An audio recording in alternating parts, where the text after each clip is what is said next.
What is your vision for the potential annexation of Greenland and getting them potentially to Well, I think it'll happen, and I'm just thinking, I didn't give it much thought before, but I'm sitting with a man that could be very instrumental. You know, Mark, we need that for international security, not just security, international.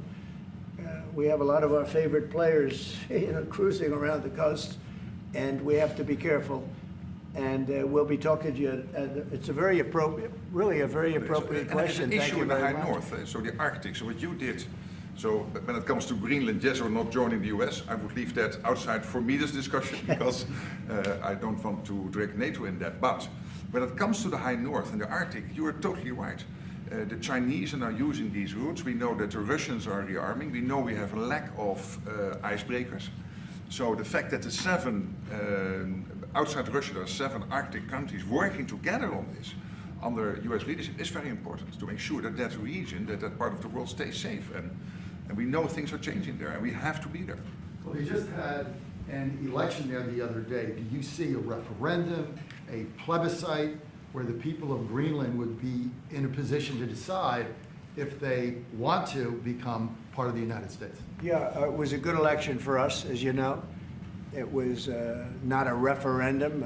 It wouldn't be called that. It was an individual election. But the person that did the best is a very good person, as far as we're concerned. And so we'll be talking about it, and it's very important. Mark mentioned the word icebreaker. So we've ordered, we're in the process of ordering 48 icebreakers. And Canada wants to know if they could use them. I said, well, you know, you got to pay for them. Think of it, Canada. We pay for their military. You know, Canada pays very little for their military because they think we're going to protect them. But even with the icebreakers, so we're going to order 48, and Canada wants to be part of the deal. I say, you got to get your own icebreakers.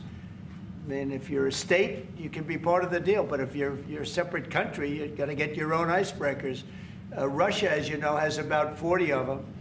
And we have one big icebreaker, but that whole area is becoming very important. And for a lot of reasons, the routes are, you know, very direct to Asia, to Russia, and you have ships all over the place, and we have to have protection. So we're going to have to make a deal on that.